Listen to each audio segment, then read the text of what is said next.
Bearcat fans, welcome to the Custom Roofing and Construction Bearcat pregame show.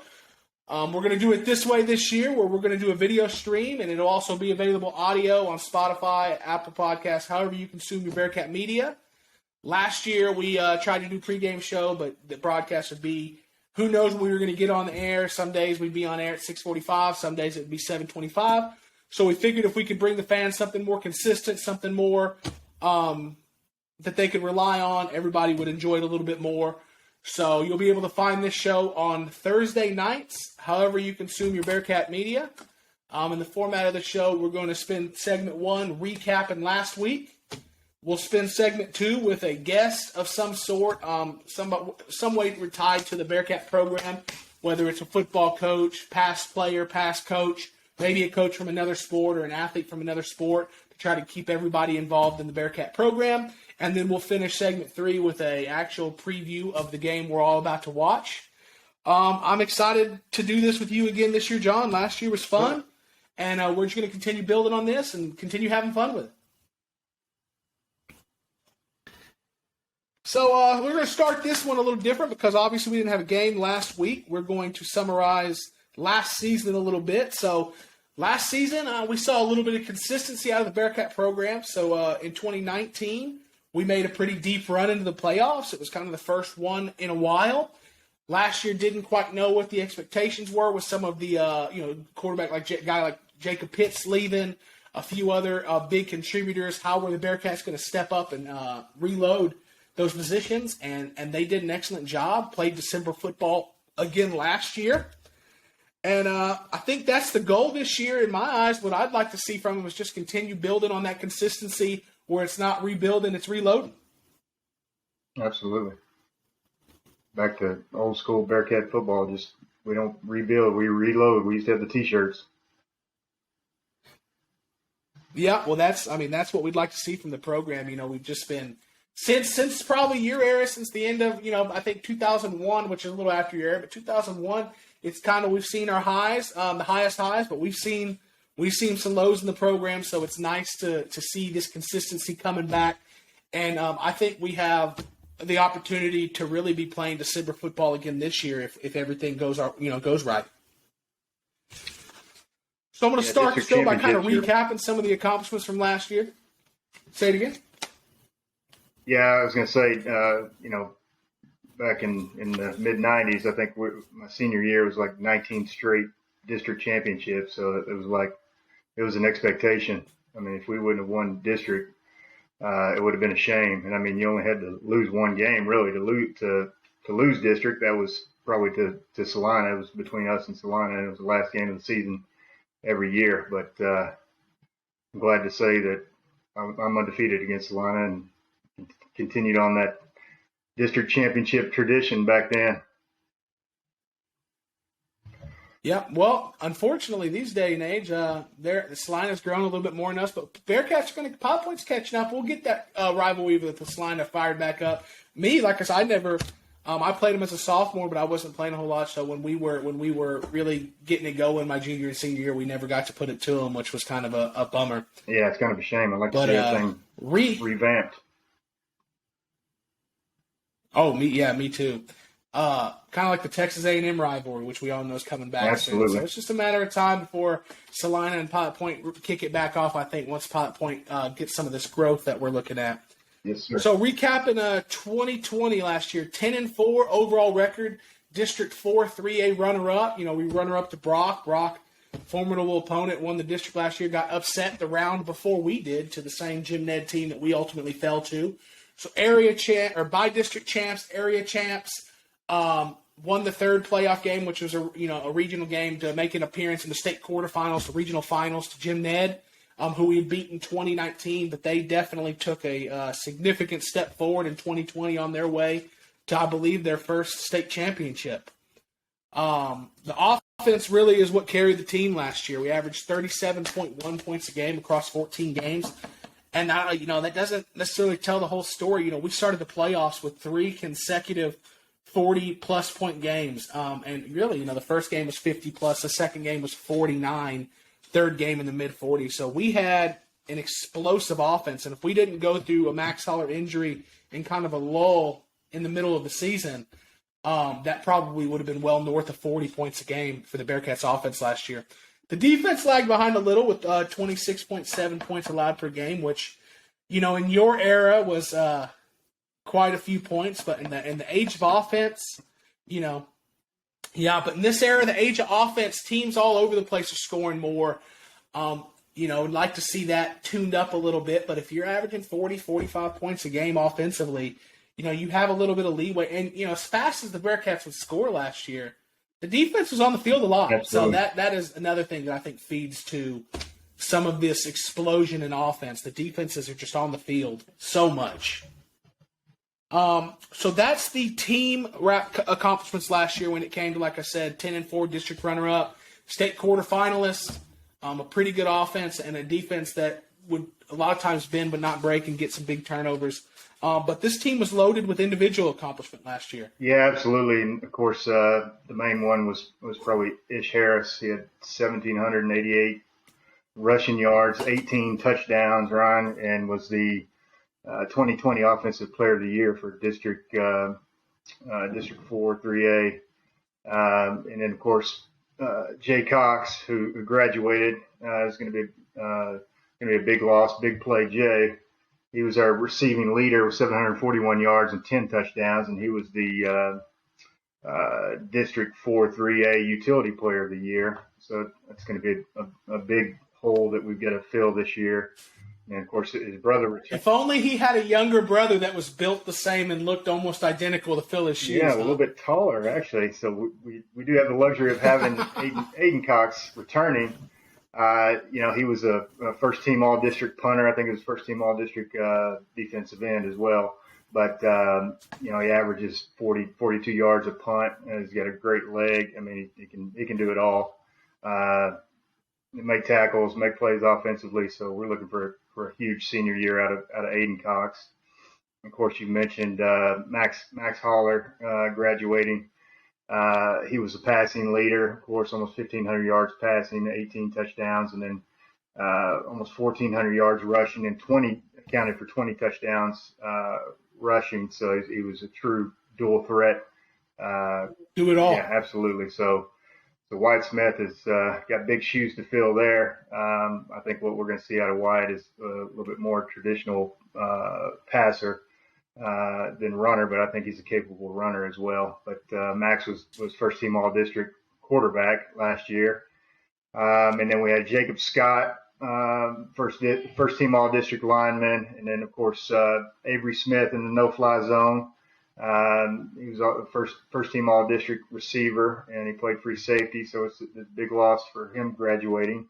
But what I saw out of the scrimmages, we may see Ish back there at free safety a little bit to cover that. Again, Aidan was first-team All-District as well at defensive end, and then Tristan Trubenbach is kind of one of those unsung hero guys. He was first-team All-District linebacker. And he had 118 tackles and 2 sacks, so quite a bit of production there. And then I don't think the guy got any honors, but you remember Dorian Soroka kind of. He was the anchor for a while. Yeah, the first couple of games we couldn't stop talking about the guy. He was making plays left and right, and then he was running the ball as well. And then I think an injury cut his season and career ultimately a little bit short. But he's a big loss from last year. And then let's see, Troy Tincher is another one of those unsung hero guys that made a lot of plays defensively. He was second-team All-District defensive end. He had 39 tackles and 5 sacks. And then Aston Kirby, who's returning, had 29 tackles, my favorite number. Nice job, Aston. One sack. I do remember a nice kickoff return for a touchdown from Aston. They kind of picked on Aston last year. Of course, Ish was the strong corner on the other side, so it was a pretty easy decision, I think, for most teams to go at Aston. But it's going to be interesting to see his development from last year to this year. I think he's going to make huge strides. And then, of course, we talked about Avery Smith. He was second-team All-District defensive back. And then Joel, our kicker, he was 40. Secret weapon. 48 of 52 point-after attempts and 9 for 11 field goals. And he also had 6 tackles. He was my favorite my favorite special teams tackler. Even though you don't want to ask your kicker to make a lot of tackles, but man, he can really hit you from that kicker. Stick his nose in there and tackle. Yeah, absolutely. And the range of him too. We'd watch him pregame hitting 40 plus yarders, and I believe he was just a sophomore last year. So as he continues his physical development, maybe we're at 45 this year. Maybe a senior we get to 50 yards, and that changes the whole game if you have a kid who can kick it as consistently and accurately as well. So that's going to win you ball games. Made a few playoff games from good field goal kickers. Huge kickers. difference for your teams back in the day. Y'all want some key games because of good field goal kicking back then. Yeah, and that's right. You brought up Aston Kirby last year, who was the sophomore who was getting picked on in the passing game. But I just remember time after time after time, we were wanting to change his number because we thought that the referees were watching film and it's number 8. Yeah. We got to throw a flag on him. So many times I felt like he was in perfect position, and maybe even the receiver was pulling him to the ground and getting the flags called on him. So but another year older, another year of development. Working over the summer, I believe, with who probably will be our next week's guest, Coach Phillips over there from Fit Body Gym. Yeah. I can't wait to see the development of him and some of those kids that have been working with that. So that's kind of some of the accomplishments. Last year, team was loaded with individual accomplishments, all district honors, some all area honors. Honorable mention, all state. Got some kids going to the next level. I think we had maybe 4 or 5 so we had 4 at smaller colleges. Jay Cox went on to Cisco College. Max Holler went to Valley, I believe it is, and Jacob Scott went to Lincoln, and Colin Haynes went to Bethany Swedes up in Kansas. And then we had 3 TSWA All-State players: Max Holler, Ish Harris, and Jay Cox. So only one of those guys returns. That's Ish Harris, of course. We're expecting huge things out of him for this year. Yeah, well, first, Jay Cox went to Cisco. That's where Jarman Johnson went after his Bearcat career and played a few seasons there. Yep. But, we've made it this far really without mentioning Ish. 4-star Rivals linebacker, 36th ranked player in the state. Over the offseason had committed to A&M. What an accomplishment to be able to get that sort of notoriety and that notice from Pilot Point, which, it's been traditionally a good football program, but we just don't get the exposure that you get in a lot of these bigger areas. So for him to get out there and get himself noticed, and it's got to be a tribute to the type of kid he is, his work ethic, and obviously skill on the field. It's going to be exciting to see his senior season here playing for the Little Pilot Point Bearcats, getting ready to make the trip up to College Station next year. Yeah, and I'm glad he went ahead and committed and got that out of the way, so there's not that distraction of where will he go looming over kind of the season. So I'm glad he's committed to A&M. Sounds like they've got the major that he's some kind of agricultural guy, so it's going to be a good fit for him.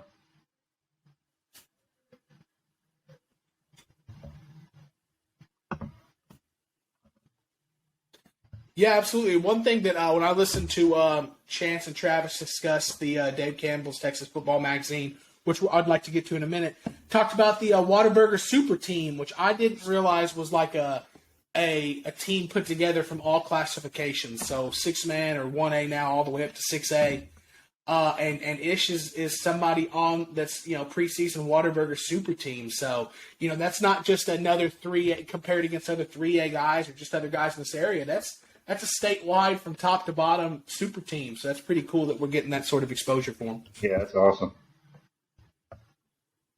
So speaking of Dave Campbell's Texas Football Magazine, they had the district breakdown this year. I don't think it's any secret that we've got, Brock listed at the top to at least start the season. Well, that's really not that big of a surprise, but they are going through a coaching change.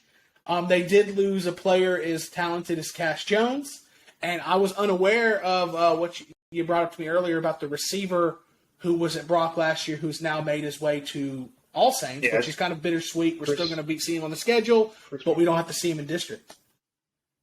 That's Chris. Yeah, so they're definitely they had an abundance of talent, no doubt, so they could afford to graduate some in this and that. But it is going to be interesting to see new coach, new dynamic. some different guys. So I don't think it's just a given that Brock finishes at the top, but they're picked at the top. Pilot Point, we're basically slotted to finish exactly where we did last year, right there behind them. And then the team that I'm most concerned about coming out of this district this year, just strictly because what they did to us last year at home, is Whitesboro Bearcats, who are picked to finish third in our district. Seeing the way they played us last year at home really was an awakening to me, and from what I understand, they're returning 9 starters on offense, 7 on defense, to what was already a well-coached, salty football team. So that's going to be a team that we're going to have to keep our eye on this year. Yeah, absolutely. Whitesboro seems to really bring it in the Battle of the Bearcats last few years. They're taking it personal. Yeah. What we, as Pilot Point fans and historians, we can't overlook Boyd. Boyd is selected kind of fourth and to nab that final playoff spot. Listening to Chance and Travis talk, they thought that the top 5 of this district, you had your Brock at the top. Pilot Point, we feel like we've separated ourselves and we're there at that second spot. But that third and fourth spot, they said, can be up for grabs between, Whitesboro, Boyd, Paradise, or Bowie, or even Peaster, who's kind of a newer program, who is going to take another step into their program this year. So it's going to be an interesting year. Ponder made huge steps last year. They're picked to finish 8th. They made some steps last year, really gave us a challenge there at Ponder, but they ran that real, academy-style offense, the wishbone, keep the clock running last year that really helped kind of keep the score under control. From what I understand, they've switched back to a more traditional-style offense, which hopefully opens up the clock a little for the Bearcats to put some more points on them again, because 2019 we scored 70-something on them. Yeah. And last year, man, we just squeaked by them, it seemed like, with a late touchdown. We only beat them 18-13 last year. Yeah, Big Play Jay, I remember, had to come through for us in the fourth quarter for us to squeak that one out. We were on pins and needles. We sure were. So that is kind of how Dave Campbell's Texas football season. I kind of see it pretty similar. The only team that, Brock's going to be Brock. We have our chance with him, I think, because of the things I listed out.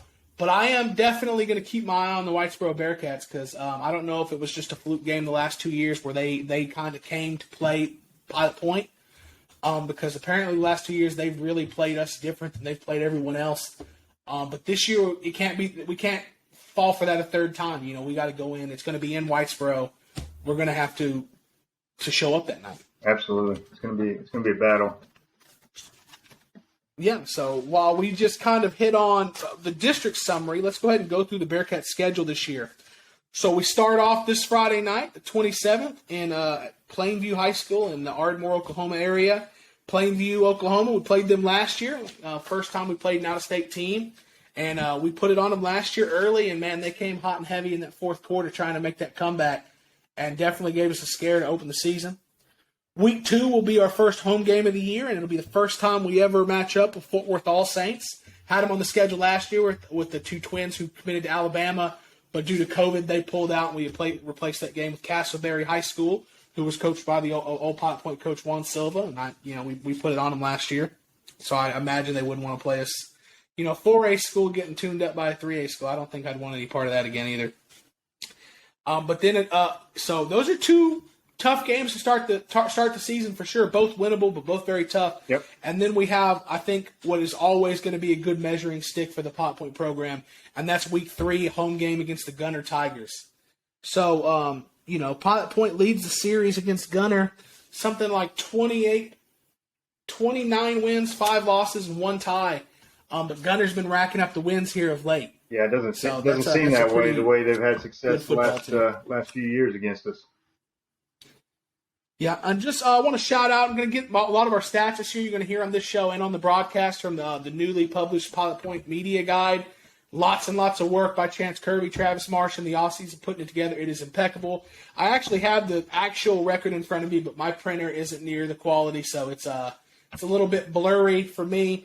But we're going to have a lot of stats to bring you this season that I think y'all are going to be really impressed with, and it all goes to the work that Chance and Travis put in, building this incredible media guide. If you want to look at it, it recaps the Bearcats' entire program. So from 90 years we've been at the inception of the program to their 600th win in program history last year, which I had no idea that our last win against Bushland was Bushland was Pilot Point's 600th win in program history. That'd have been nice to know going into that game, right? But we have stats like that this year due to just, I can't imagine the hours and hours of work that they put in. It has every record. It has the season record of every season Pilot Point's ever had. All the coaches, it's impeccable. So it's great. Go look for that so we're on the 90th year, right? Any of the PilotPointBearcats.com media, so the Twitter, Facebook, the website, it's there and it's awesome. So week 4 is when we start the district schedule, and we have a couple road games to start off. We're going to go to Peaster on September 24th, and we're going to follow that with Bowie on October 1st. So both of those, I like this to start district, kind of get us in the groove after 3 tough games to start the season at Peaster, at Bowie. Very winnable games for us. And then week 6, we get to enjoy the home friendly confines of Massey this year when we're doing the Paradise Panthers. So we're not going to have to broadcast from the Paradise stands right above some of the parents. Hallelujah. So then the game that, like I said, I'm looking at most this year is week 7 on the road in Whitesboro. Battle of the Bearcats at 377. And that could really, our first measuring stick of where we are as a program is going to be week 3 against Gunner. But where we stand in the district, that's going to be a huge matchup on the road week 7, October 15th against the Whitesboro Bearcats. I need to look. We'll know when the time comes. Was it Whitesboro that had a really? No, I don't think it was Whitesboro. Had the really big nose tackle. That was another. Yeah, another Whitesboro program, had. But Whitesboro had the one of the Mansters. It was a grave digger. Yeah, I thought so. Wasn't it the grave digger? I think his name is Graves. Yeah, where he was unblockable the first half, and then he kind of tired up the second a little.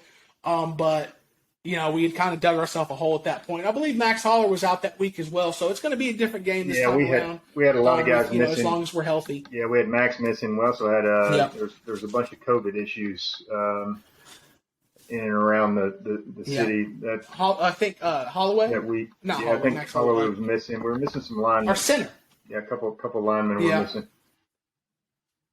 Yeah. So then we go week 8. We have Ponder, and that's going to be another home game against Ponder. So that'll be a good bounce. Kind of a week between the Whitesboro game, which we know is going to be tough, and then the last 2 district games of the year, which is going to be at Boyd, and then at home versus Brock. Those dates are September 24th and November 5th.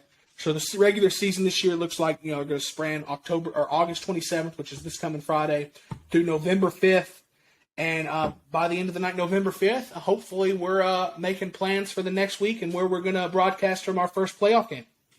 Absolutely. And those last 2 games against Boyd and Brock, Ryan, we should mention that both those teams are getting new head coaches this year, and that's why a lot of people are predicting Brock to kind of fall off a little bit, but it's also putting a chip on their shoulder. So we'll see. Yeah, I believe they had some billboard material. I think I heard a story about Dave Campbell's writer saying that, and Brock was already jumping on it. They pinned that tweet on their Twitter, and then I also heard that the Padilla poll, for whatever that's worth, had Brock rated 9th in state, which to me seems ridiculous. That they would be 9th. I think the Bearcats are coming in at 2nd or 3rd. Yeah, we got a full depth of a dose of their depth last year too. So yeah, it wasn't just Cash Jones driving that bus. They were loaded. Absolutely. One thing I didn't actually have the date on, but I do now. September 10th is the bye week, so that's between the All Saints week 2 and the game 3 against Gunner. So September 10th looks to be the bye week, because the date's on the All Saints game September 3rd. The next game is going to be September 17th, and that'll be a home game against the Gunner Tigers. So the last part of this segment that I want to cap is kind of, John, what specific goals, if any, do you want to see from the Bearcats this year? Well, obviously with the new quarterback, we want him to establish himself. I think White's going to be a junior, so if he has an exceptional year, that would be outstanding leading into his senior year next year. Obviously, we got a lot of production to replace from Max and Jay graduating. So I really want to see some of these wide receiving core, develop with Aston. Looks like Crew Chandler looked real good in the scrimmages. We'll see how he comes along. You know, and like you said, I think first or second in district is got to be the first goal, and then just get into the tournament, get in the playoffs, and go from there. But I mean, I would, you know, I'm hoping for a rematch with Jim Ned, and you know, round 3 or 4 of the playoffs, and I like our chances with Ish being a senior. Hopefully, he's got a big chip on his shoulder about that game, and we'll see. I mean, you never know. You got to stay healthy. You got to stay the course, one game at a time. All those things. But we'll see. You know, like you said, that I think that Gunner game, and what is that, the third or fourth week? I guess the week after the bye, probably the fourth week. Third game. It's going to be week 4, right. 17th. That's going to be a huge gauge of where we're at, because Gunner is returning everyone. I mean, their quarterback's a stud. I saw he's getting some offers. They got that Ethan Sloan, I remember, at wide receiver. They got the kid that's going to be a junior, I think. They've got Kaden Pickens, like linebacker / tight end guy. So man, that Gunner game is going to be exceptional. For me, I think it's as simple as you can't play Thanksgiving football back-to-back years and then come into a year and say, oh, just 1 or 2. No, I mean, my goal is Thanksgiving football. You can't be playing it back-to-back years and then be returning as many quality players as we are returning and have anything less on the mind than, I think, Thanksgiving football. And that's what I want to see from the Bearcats this year. I really enjoy that week, getting out there, Thanksgiving football. A lot of times they do something at the stadium the night before. It's just always a good time. So that's what I'd like to see from them this year. Just continue building on the consistency as a program and be playing into Thanksgiving. Absolutely. So with all that being said, that's going to be the end of our segment 1, which is our recapping last year and previewing the upcoming season. And next we're going to do our interview with Coach Travis Marsh. And then we'll be back with segment 3, which will be previewing the Plainview Indian game. So here we are. And we're back on the Custom Roofing and Construction Bearcat pregame show. Like we said earlier, throughout the season, we're going to try to bring y'all guests to bring y'all some insight on different parts of the Bearcat program. So this week, starting off, none better than Coach Travis Marsh, who's kind of helped launch this whole PilotPointBearcat.com media empire that we're going after. And thanks for joining us, Coach. Hey, thanks for having me. I looked forward to this ever since you told me that it was an option. I couldn't wait to get on and see what y'all have going on.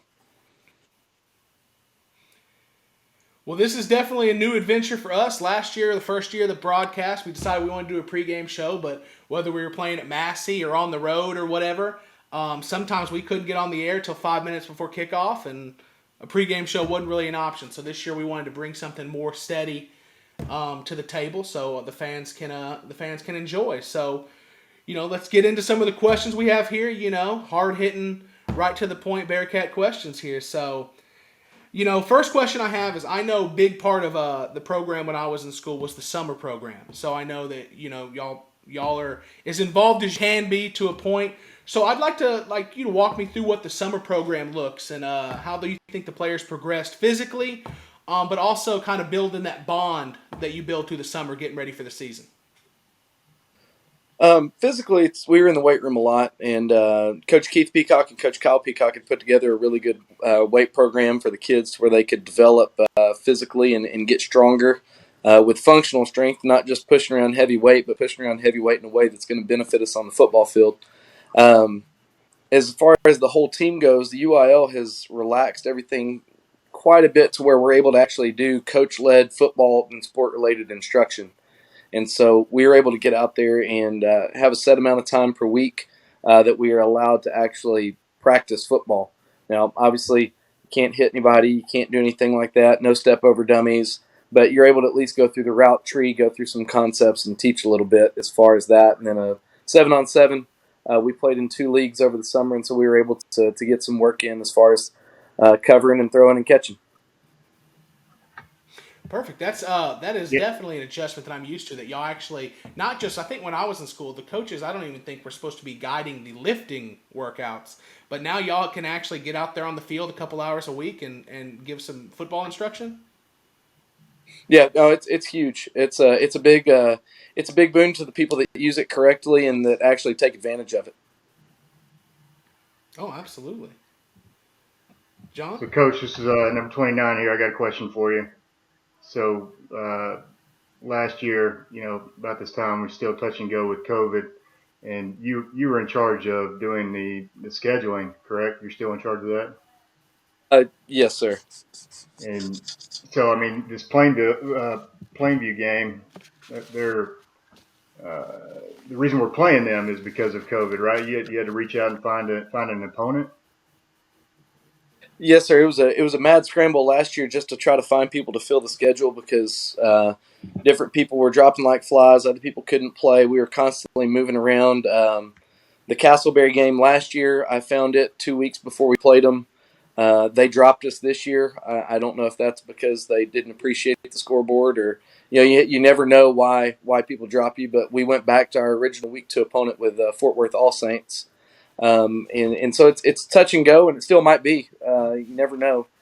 So the phone stays hot, and numbers stay ready, and I always have a penciled list of people to call.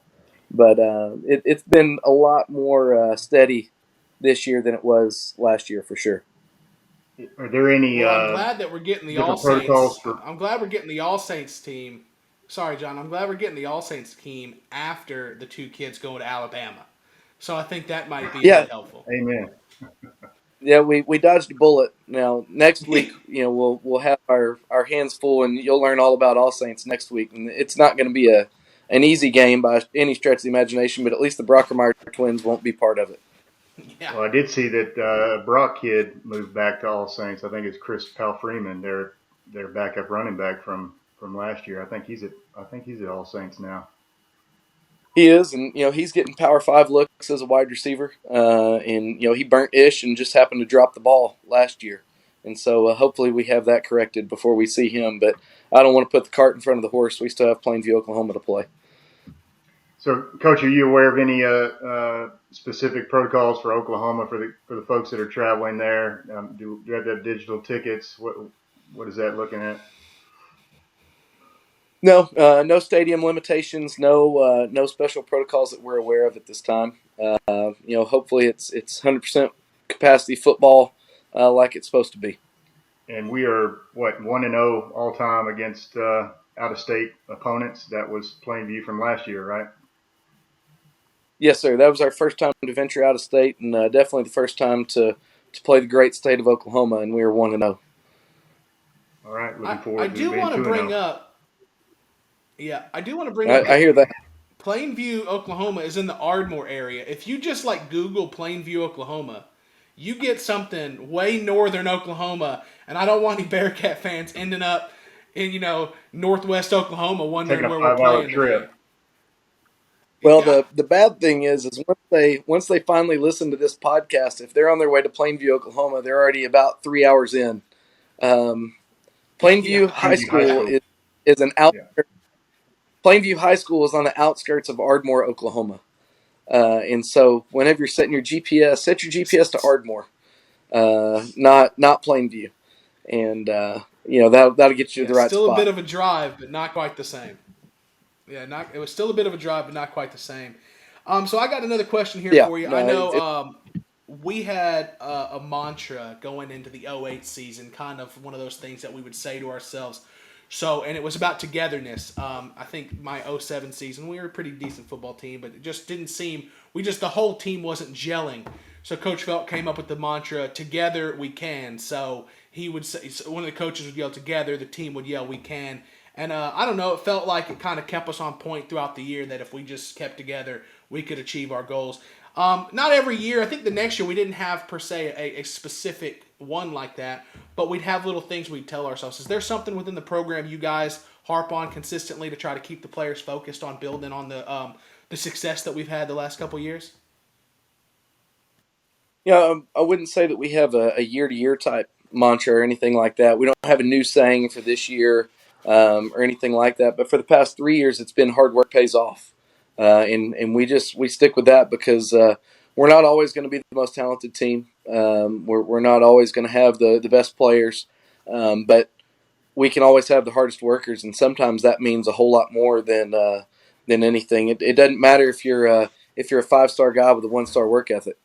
That there's no gain to that. But if you're a 1-star guy with 5-star work ethic, then we can work with that. And so that's really kind of what we go with is hard work pays off. And that is the truth, right? And it has. Yeah. At this point, 28 games in 2 years is a good run. It's not good enough, but there's a lot of programs in the state of Texas that would really be pleased with that, and we are. We don't want to take it for granted, but it's not what we're in it for. Coach, Absolutely. we saw quite a few announcements regarding coaching changes, and you see that really with every school after every year people retire and move on, etc. But we saw a few for our Pilot Point Bearcats. Can you run down the new coaches and what their football responsibilities are, so the viewers and listeners can kind of pay attention to the new roles and responsibilities that come with the new coaches this year? Yeah, and it's a volatile profession. There's two types of coaches, hired and fired, and sometimes I wonder which one I am on a daily basis. But we have Coach Reed Eichenberger, who's coming in from Ponder, and he's going to be defensive line and special teams, and he helps with our tight ends and H-backs. He's a huge addition for us. He's all the guys that we added are just great human beings, and that if you're a great human being, it's easy to be a great coach. And so we're really glad that Coach Eichenberger's here. Joey Stone's come to us from Princeton. He is doing wide receivers and secondary. And again, just another great human being and brings a wealth of experience. He has a lot of coordinator experience from his time in Plano.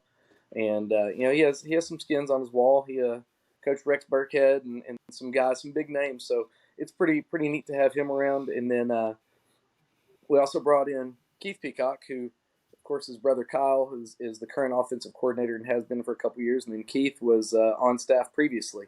And so it's been really, really nice to have Keith come in from Reedy High School there in Frisco. And he's doing the offensive line and helps with the defensive line. And just the energy that he brings and the knowledge that he brings, really, it makes a big difference. And then we added Chris Young and Colby McKay. They're both kind of helping at the high school, just kind of getting where they fit in. You have to be a Swiss Army knife because their junior high is going to be the main responsibility for them, and they're doing a really good job of learning the ropes and chipping in however they can, and they're doing a fantastic job. But again, the 5 guys that we added are they're good human beings, and that's hard to come by. But we're happy to have them for sure. And the good thing is the guys that they replaced, they moved on to different jobs, better jobs. It wasn't we have no hard feelings with the guys that left, and so that's usually an unusual thing. Usually somebody will find a way to work their way out, and we just had guys left just because of the moving on in the profession, and we were able to replace them with quality human beings. So I got a question now, more specifically to the team this year. So, new season, same coordinator, same head coach on the offensive side specifically, but new season brings new wrinkles. Specifically on offense this year, Max Holler, he was an effective passer last year, but his explosion in the run game is what really separated him, and it really helped drive the offense. So this year, I've heard great things about the new quarterback Wyatt Smith, but I imagine nothing against him, just how explosive Max was. I imagine it's hard to fill those shoes and that explosion in the run game. What wrinkles might we see or notice in the offense this year that might help fit Wyatt a little more in the offense than just per se, Max?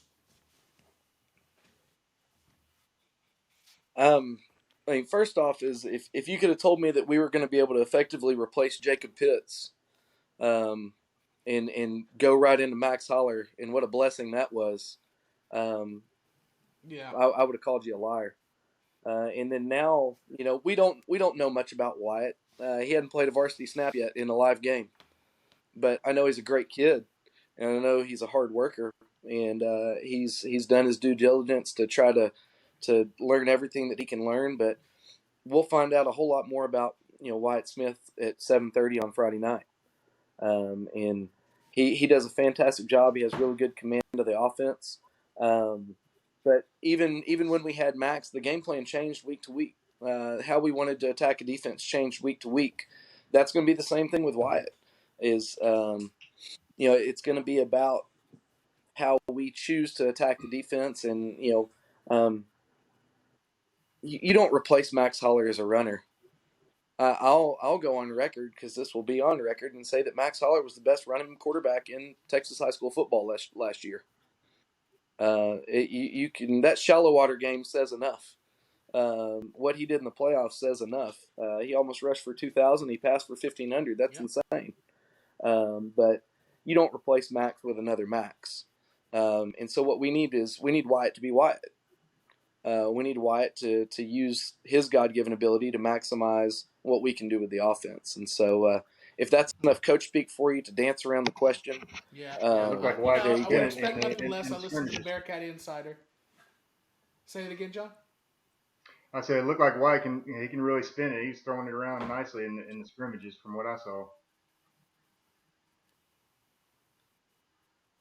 Yeah, and it's he's a very capable quarterback. Like I said, we don't know if we don't know what he is, except we know he's a great kid that's worked hard and put himself in a position to start for the Pilot Point Bearcats, and that says something. If you're starting for the Pilot Point Bearcats, it says something. We're a special program, and he's going to be a leader of a special team. So off script a little, just because we're doing this early, we hadn't personally got to look around and see much game film. I'd like to just get in a little bit on what you think about Plainview, and obviously not too many details, but what can we expect to see from Plainview on Friday night?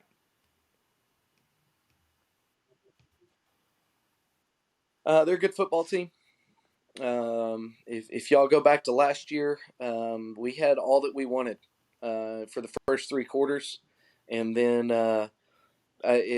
we kind of pulled away late. And even though the score was about I don't remember the score off the top of my head.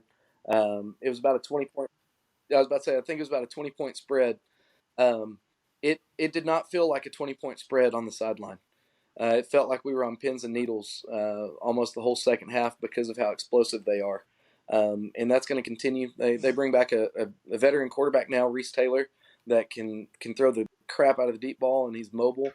He's throwing to one of the top receivers in Oklahoma, and also a guy that is probably going to get drafted by the Major League Baseball with Morgan Pearson out at receiver. And then they have a very capable duo at running back. Number 32, Kaden Pickens, is a great running back, and he's a fantastic linebacker. And then he was all over the place last year. he has a backfield mate that's just as good. Offensive line, they're big and physical. They're going to give us all that we want. If we are to happen to walk out of Ardmore, Oklahoma, at Plainview High School with a victory, we earned it.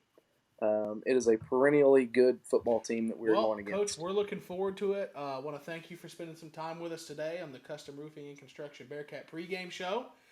That's all I have, and we'll be there early Friday night, ready to bring the game live and cheer on the Bearcats. Thanks, Coach. Yes, sir. Go Bearcats. All right. Hey, thank you, guys, and go Bearcats. All righty. And we're back to the Custom Roofing and Construction pregame show. And we're going to start off this segment. This is going to be our preview to the game one, week one. Football season's finally here. We're ready to play some football, 7:30 Friday night. And I'm going to kick this off with a little depth chart I have of what looks like it's going to be the starters for the Bearcats this year. So we're going to start with the offensive line. And we're going to start with left tackle Aaron Stripmatter, left guard Dak Morgan. Then we have our center Alfonso Ortiz, our right guard Eddie Batista, our right tackle Quentin Cox. And then we're going to go to receivers. We got Cade Carter playing splitting out left. We got our Z as Aston Kirby. We've got Crew Chandler playing in the slot. And we got Aidan Cox playing the X on the far right side. And in the backfield, we got Wyatt Smith playing quarterback, and next to him is going to be Ish Harris playing the traditional tailback role with Alex Puga, who came on the scene late last year in the playoffs playing H-back for us. So that's going to be the starting side of the ball for the Bearcat offense. On the defense, we got Alex Puga playing the Bear position, which was kind of a blitzing type outside linebacker, if I remember correctly. And then we get into some of these the defensive line, we got Eddie Batista, Ryne playing the nose tackle, and then back to Aaron Stripmatter playing the quick tackle, and then playing the other outside linebacker is the infamous number 27, Curly Brockman. Let's go, Curly. Who we just had a great time with last year. He would put his head in anywhere to make a tackle. You need kids like that, Yeah, he's playing backup running back as well. He'll get some carries. Yeah, he's Ish Harris's backup. Yep. So, and then starting outside linebacker, playing the linebacker positions.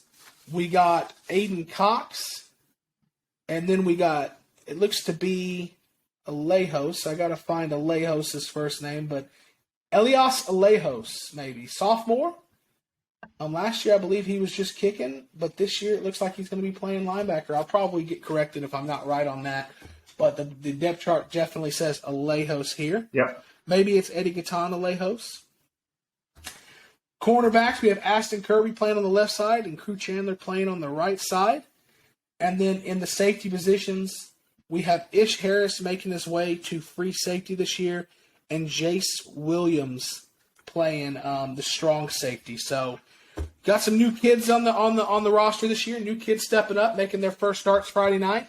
And something Coach Marsh brought up that I think was right is you think you might know what you have in practice, but you don't really know until 7:30 in that first game. So we've got a lot to see from a lot of new kids this year.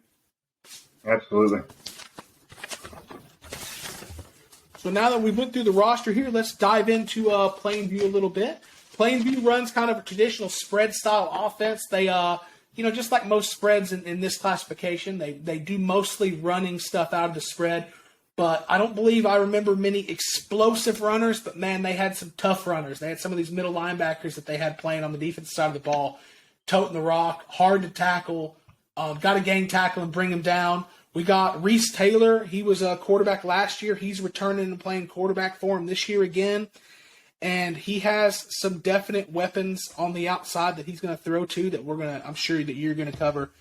But I believe Coach Marsh told us earlier, one's looking like he could be drafted, different sport, but a good enough athlete to be drafted in the Major League Baseball draft. Yeah, so Morgan Pearson, he's a junior, and he's already got offers on the football side. I think actually football and baseball from OU and OSU.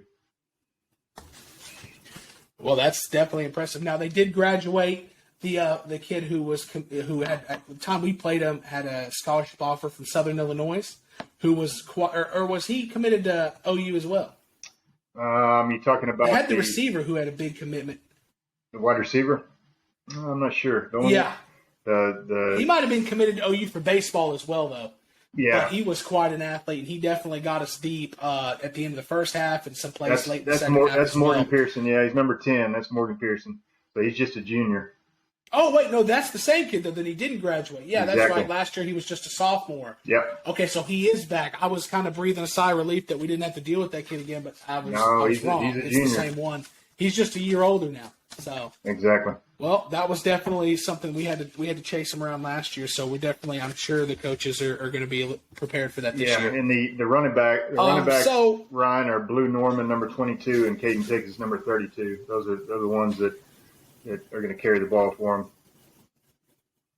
Both good names, good football names, Blue Norman and Kaden Pickens. Kaden Pickens was he ran the ball some, but he was also that linebacker that was just all over the field all year, wasn't he? Absolutely. Man, yeah, he's trying to get his head in on every tackle. So let's go into who you think the players to watch this year are going to be for the Bearcats, and then on the other side of the ball for the Indians. Yeah, for the Bearcats, the three I've got for this game. The third one to watch I've got is Alex Puga, number 2. I've watched him. We saw him come on late in the playoff games last year, and then watching the scrimmages, Ryan, he is looks like he's put on 10, 15 pounds of muscle. He's filling out a little bit more. He's only a sophomore. They got him listed at 208 now. But man, he was making plays out there in the scrimmages, and so and like you mentioned, I think he's the H back on offense as well. So he's going to be asked to pick up some of that big play J. production on the offensive side. So he's my third player to watch. He's number 2, Alex Puga. And then, of course, we got to mention Ish Harris, my second player to watch. Of course, Ish had, 1,800 yards rushing or whatever and a million touchdowns last year, and also played a strong corner for us. But I think they're going to move him to more of a free safety, be that security blanket. He's gonna take over the free safety center field duties from Avery Smith from last year. So we'll see what. Of course, we're gonna be asking a lot from Ish this entire season as far as offensive running production on the offensive side, and then defensively. I think that's where they're going to want him to play in college. So we'll see what kind of strides he makes defensively this year. And then the number 1 guy to watch, of course, is Wyatt Smith. He's going to be wearing number 5. He's a junior. It's his first time playing varsity quarterback. I know he had a real successful year on JV last year. He can really throw it. He looks like he's got a good pocket presence, good leadership abilities from what I saw in the scrimmages. So we will see on Friday night when the lights come on if he's game ready. I think we've got to expect big things from him for our Bearcats to, like you say, play beyond Thanksgiving for sure. Well, yep. I mean, quarterback's normally the one that's going to have to carry. The offense goes through them. So whether you run the ball, throw the ball, the quarterback's got to be that steady hand in there, keeping everybody on the same page and executing the offense. I'm excited to see what he's about. I've heard great things from the temperament to him slinging the ball around. So I'm excited to see what the offense brings for that. And we've kind of already touched on some of the Plainview kids, but you want to talk about some of them? Yeah, real quick. We touched on all three really. The third one for me is the quarterback. He's number 19, Rhys Taylor. He's a senior, so he's going to be a senior leader. 2 years ago, he was just a kind of a slot wide receiver, and then last year he took over at quarterback. And then the second guy I've got is Morgan Pearson, who's that highly touted baseball and football kid. He's a junior. He's number 10, big 6'3" or so wide receiver. Made some big plays, like you said. He had one down the sideline. If he would have gotten the end zone that last play of the first half last year, it could have been a completely different ball game. But I think Jay Cox came over and pushed him out of bounds on about the 2 or 3 yard line. So he'll be on the defensive side as well. He plays defensive back, so he's going to play both ways. Same thing I would expect from Rhys Taylor. He's going to play some defensive back as well. And then my number 1 guy, of course, is Kaden Pickens. I really liked him last year. He's got a real high motor. He's a little undersized, maybe 5'10", 5'11", but he's starting to get some attention. I saw he's got a couple of small scholarship offers. He's a real strong powerlifting kid. Can squat a house. He's going to play running back and linebacker on the defensive side. He's a senior again, and he's going to be number 32. So look out for 32, 19, and 10. Those are their guys.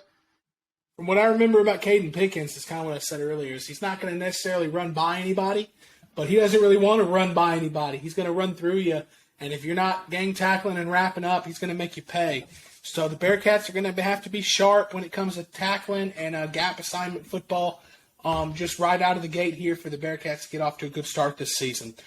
So after the players are watched, we always dive into our patented Jon Little's number 29's key plays of the game. So let's go right into the 3 plays of the game. Yeah, so key number three. There it is. I'll fake my keys there. Thank you, Ryan. I've got key number 3 is conditioning. If you remember last year when we got to the stadium, I think it was almost 105 degrees. And the Plainview kids really had an issue with cramps late in that game. Now it may be a little bit of a different story this Friday. I see the forecast is like 91. It's still going to be hot. Still, you're asking a lot from these 3A type kids where they're playing on both sides of the ball. So cramping and conditioning is going to be certainly going to be an issue. So we're really going to find out if the boys from Oklahoma got their conditioning all wrong or not this time around. I know Yeah. Like I said, they were cramping left and right in that second half. But I will give them credit. They won the fourth quarter against us last year. They did not quit. 30-6, and then it ended up being 30-20, and they were playing with some of their backups. Now I don't know if we weren't that familiar with the lineup at that point, so I don't know if we took our foot off the gas or what it was, but it ended up being a closer game. I think it might have been the conditioning, because we didn't have problems cramping, but late in that fourth quarter, I think mentally we're like, okay, we wrap this up, let's take a breath, we're tired, and it showed out. It showed through in that fourth quarter, but I think you're right on it with conditioning. Yeah, and the Bearcat coaches love to say fatigue makes a coward out of us all, and so like I said, key number 3 is definitely going to be conditioning. We're going to see who's in the best shape, I think, coming up on Friday. So key number 2, I've got discipline and execution. Again, last year, if you remember, there were a couple of real key fumbles in that game. Big Play Jay came up with one. I think Dorian Soroka came up with one in the second half, and also, if I remember correctly, Big Play Jay blocked an extra point and then ran it back for 2-point conversion for us. So, just little things like that early in the season. You see breakdowns and assignments and guys jumping off sides, etc. So that could be something to watch for on Friday. And with White Smith being a new signal caller, one thing I did notice, I like his cadence and I like his hard count. And in the scrimmages, he got a couple guys to jump from the other side. So that may be it's a nice weapon. Remember, Peyton Manning was great at that. If you can stay disciplined on your side. Yeah, exactly. So, we'll see if that's a factor. And then key number 1, once again, is same song from last year, Who's Gonna Fill Their Shoes? It's a 1985 classic from George Jones. And, we're looking to – we got really lucky with or fortunate, I guess, with Max Holler replacing Jacob Pitts. We've had just years of excellent quarterback play. And so once again, we're looking for White Smith to really fill that void. And then not only that, losing our utility player of the year, Big Play Jay, and all the tackles and plays that he made in every game. So we're looking for Alex Puga to pick that up defensively, Curly Brockman, etc. Really got to make plays defensively. And then on the offensive side, again, Alex Puga and Addison Kirby and Cade Carter and Crew Chandler, all these guys really got to step up. And we'll see, if they're producing, we're going to be in good shape. We got a lot of young weapons replacing Jay and Max. And we'll see what they look like on Friday. And then of course, what's close to your heart, probably offensive, defensive lines. With Jacob Scott and Caleb Holloway and those guys graduating. That's really curious to see how solid we're going to be on the offensive and defensive lines. I really like Aaron Strittmatter. I think he's made some big strides from what I saw in the scrimmages. So we'll see if Aaron Strittmatter becomes that guy on the O-line and defensive line that is really something to be reckoned with. That would really help us, I think. Yeah, well, it's going to be an exciting time Friday night, 7:30 at Plainview Indian Stadium. I'm not entirely sure what it's called, but we're going to be there in the booth bringing you the game live. We're going to have some stats. We'll be on the YouTube stream chat, trying to communicate with everybody who couldn't make it out there. Thanks for listening through the first show. This was the Custom Roofing and Construction Bearcat pregame show. We'll be doing this every week, and see you Friday night. Go Bearcats. Go Bearcats.